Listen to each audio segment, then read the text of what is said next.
Hi, my name is Mark. So a couple of weeks ago I did the 5th episode of my Yate series, which is the series where I talk about stuff you guys in the comment section below. I'll leave the playlist with all of those videos right there, so that you can check it out by yourself, and leave a comment if you have a suggestion for a video of your own. And as I mentioned before, in that episode I talk about music theory that I think beginners should start with, aka theory that you'll actually end up using, and will probably help you out in one way or another.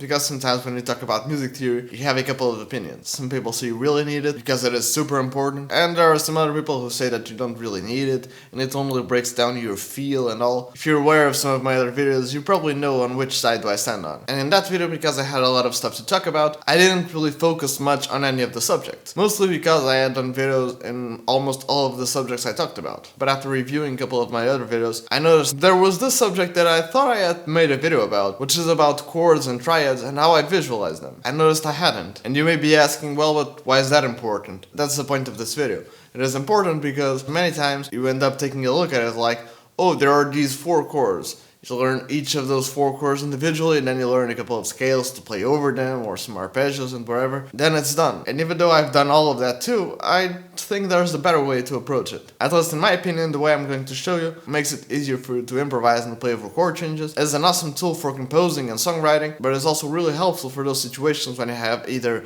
a key change or a modal interchange or modulation, however you want to call it. I know this all may sound a little bit weird, so let me just show you. But before I do, I just want to say, please subscribe to my channel and turn on all the notifications. You've probably noticed that YouTube's been acting a little bit weird lately. Even if you subscribe to a channel, those channel's videos may really not show up in our subscription box, and even if you ring the notification bell thingy below, you still really will not be notified of that channel's content. So if you want to stay tuned to the videos, you really should subscribe and turn on all the notifications. And since that may or may not work, I highly suggest you follow me on social media. Not only do I post some exclusive stuff there, like improvise solos and jamming over backing tracks, and technically wherever I'm up to at the moment, but I always post there about my videos.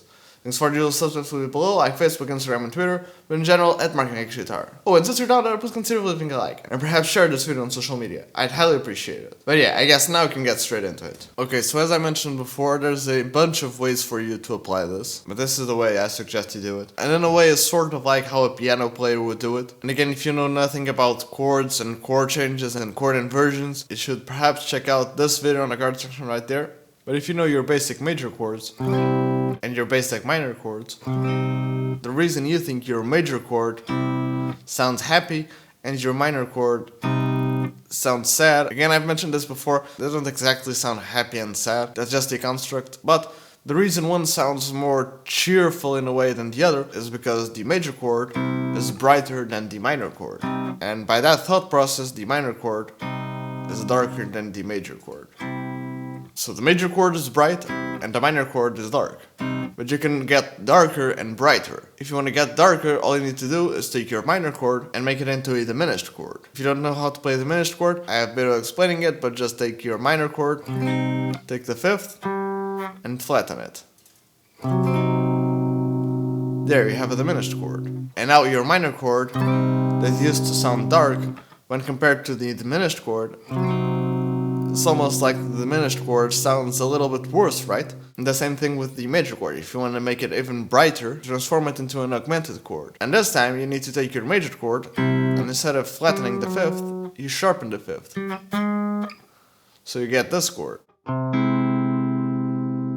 And your major chord, which used to sound happy and bright, when compared to the augmented chord, it's not like the augmented chord sounds happier, but it's definitely more sparkly, like it stands out more. So in a scale of dark to bright, you get first the diminished chord, then you get the minor chord, then you get the major chord, and you get the augmented chord. And those are the main 4 chords. All of the other chords, like 7th chords and whatever, they're just extensions of one of these chords. Now you may be thinking to yourself, okay, but how can I apply these chords? How can I make them work? Usually most people tell you, okay, if you want to make those work, you learn your major scale, and you learn which chords are major, which ones are minor, and which one is the diminished one, and you're done. But that's not exactly it, because even if you do all of that, you may realize a couple of things. One, you have more major and minor chords than diminished ones. I mean, you want to have one diminished chord, But then you have 3 major and 3 minor ones. But in the C major scale, you don't really have an augmented chord. In fact, that's one of the reasons why in most pop songs, you don't really find an augmented chord. They're mostly in classical pieces and jazz songs. But don't worry, later down the line, I'll do a video on how to find these major, minor, diminished, and augmented chords in your songs and scales. Because trust me, there's a way for you to use augmented chords in the major scale, and it won't sound terrible. But that's a totally different subject from this video. In this video, what I want to show you is a way for you to memorize all of the chords and connect them all together, so that in the next video you are already familiar with these sorts of chords, because as I mentioned before, this is something you can do during your solos, and this is also something you can do while composing a song. And before we get to it, we just looked at the diminished chord, the minor chord, the major chord, and the augmented chord in these positions. But I think you may want to learn them in some other positions. Instead of C, let's take for instance E. You should try and do it in the C position. So here's your C chord. If you do it with these fingers, you should just transpose it down to E. And if we try to do the same thing again, if we start with E major, if we want to make the E major into an E augmented, all we need to do is sharpen the 5th. So here's the 5th, that B. All we need to do is sharpen it. So here's your E augmented chord. If you want to make the diminished chord, all you need to do is take your minor chord. Again, if you take your major chord, you can make your major chord into a minor one just by flattening the 3rd. Here's the 3rd, in this case the G sharp. If you flatten it to a G instead of a G sharp. Here's your minor chord. If you want to make it into a diminished chord, all you need to do is flatten that 5th, right? Depending where you are on the neck, this position may be a little stretchy. You can do it like this if you prefer. And now, if we try to do this chord progression, but in the position of the C chord, we got this sort of a thing. Diminished, minor, major, augmented.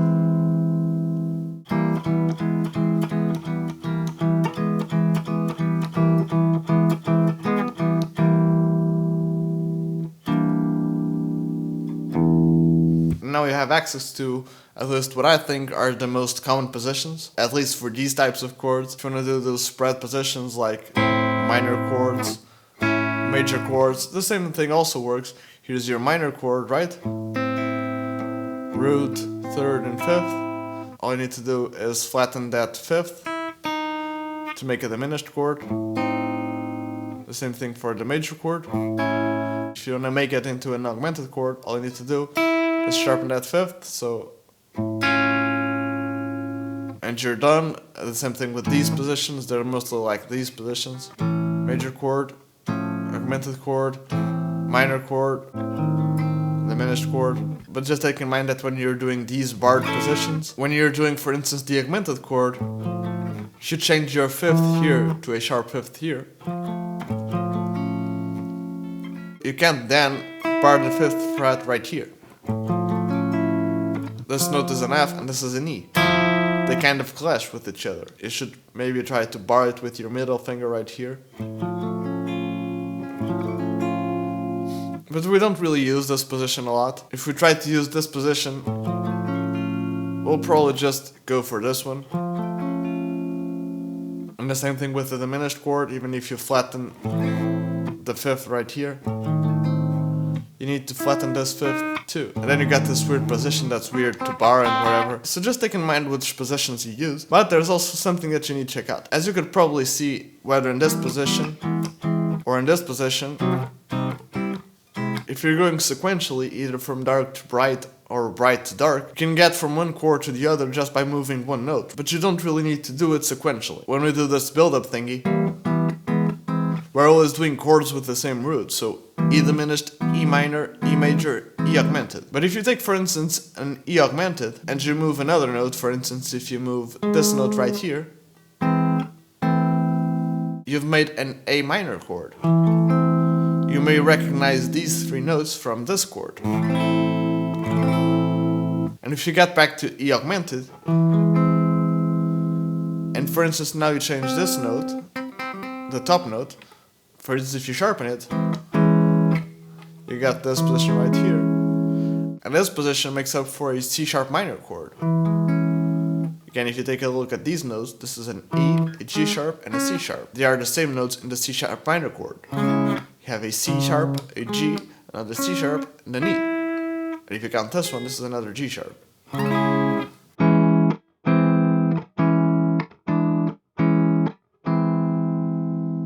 And if you take the E augmented again, if you raise the bottom note, this one, now you get an F minor chord.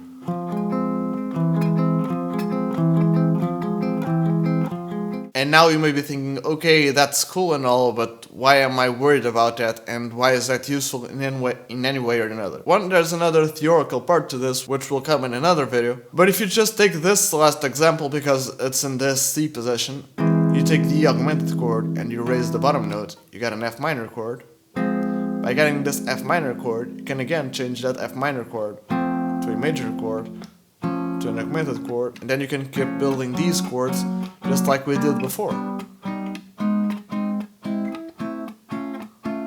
And you do it with these, even when you have songs with weird chord progressions like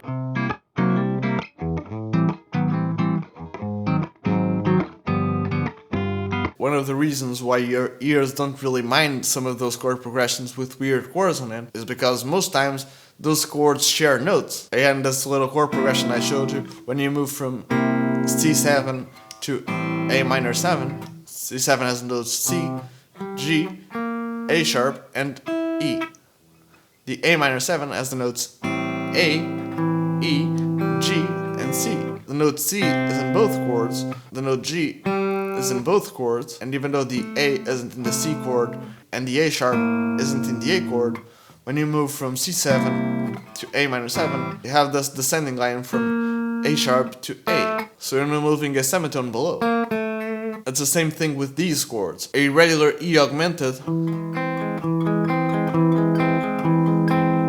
may not be your preferred chord, but if you move from E augmented to perhaps C sharp minor, which is just raising the top note of the E augmented chord,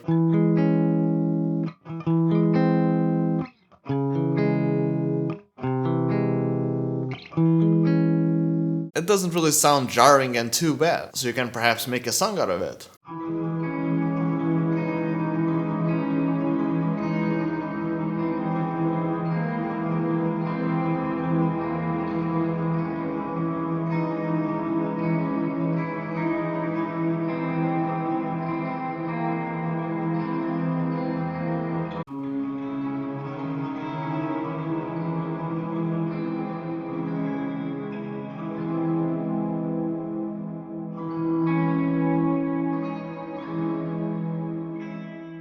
I know I was just kind of voice leading and following the chord changes, but this is a cool way for you to connect chords. And as I mentioned before, you can use this in a fretboard visualization way. Again, you can sort of visualize the way chords connect. You can use it in a composing way like I did, but you can also do it in a soloing way. Again, I'll get to the more theoretical part in the next video, but if you have just like a C sharp minor vamp or something,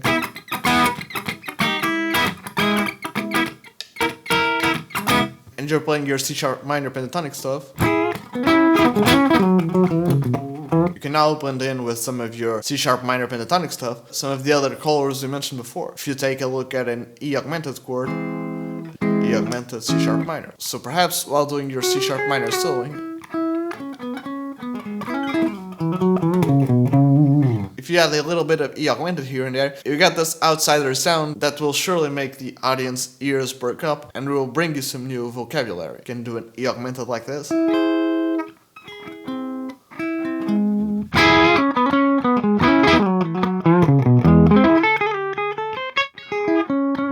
Or again, we mentioned that if you take a minor chord, in this case the C sharp minor chord, and you take the fifth and you lower it, you get a diminished chord. So while doing your C sharp minor vibes, you can perhaps add some diminished spice here and there, and sort of boost your solos a little bit.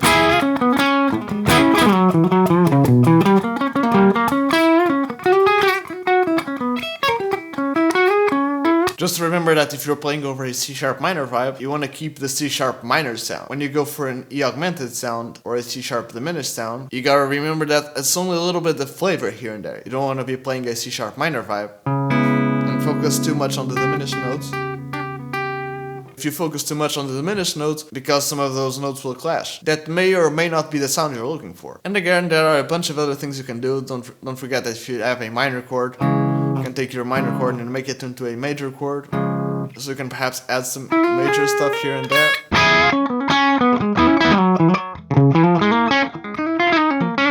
And you sort of get this bluesier sound. And if you want to be like super spicy, you can take all of that progression of diminished, minor, major, and augmented to your solo. You can start with again with your C minor stuff, and then add it a little bit here and there.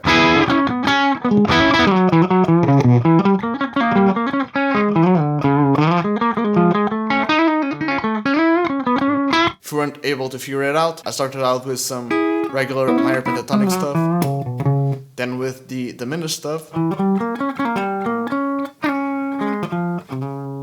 and then the major one,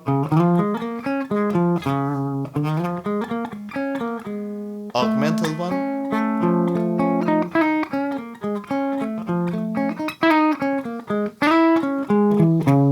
minor one. Don't forget, it's sort of spicy, you may not want that all the time, and we did it ascending from dark to bright. You can also do it from bright to dark. Again, start with your minor pentatonic stuff.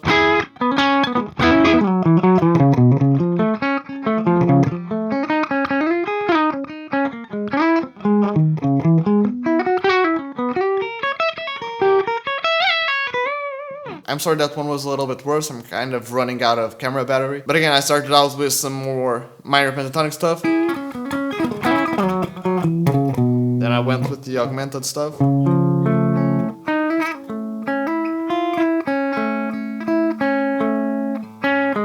Major stuff. Then with the minor one. Diminished one.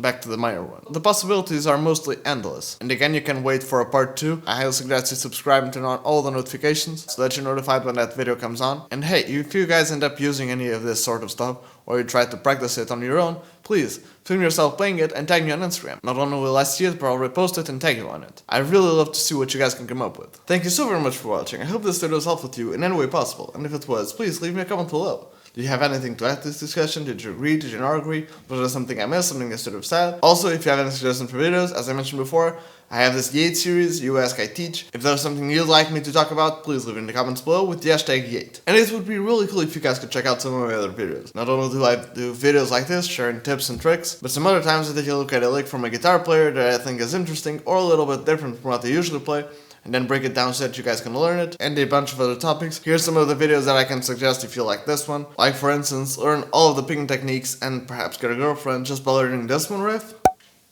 Or maybe Greg Koch's futuristic blues lick. And lastly but not leastly, how you can make your practice more fun and still learn how to play over chord changes and improvise. Again, I'll leave a link for the playlist with those videos in the card section right there, but they will also be on the annotations of the end screen just a couple of seconds, so please stay tuned. But yeah, I guess that's it. Again, thank you so very much for watching. Don't forget to leave a like, comment, subscribe, turn on all the notifications. Perhaps follow me on social media, share this video on social media if you can. If you have a comment for my Yate series, leave it down below. That series can only keep going if you guys leave comments. Check out some of my other videos after this one, and yeah, cheers!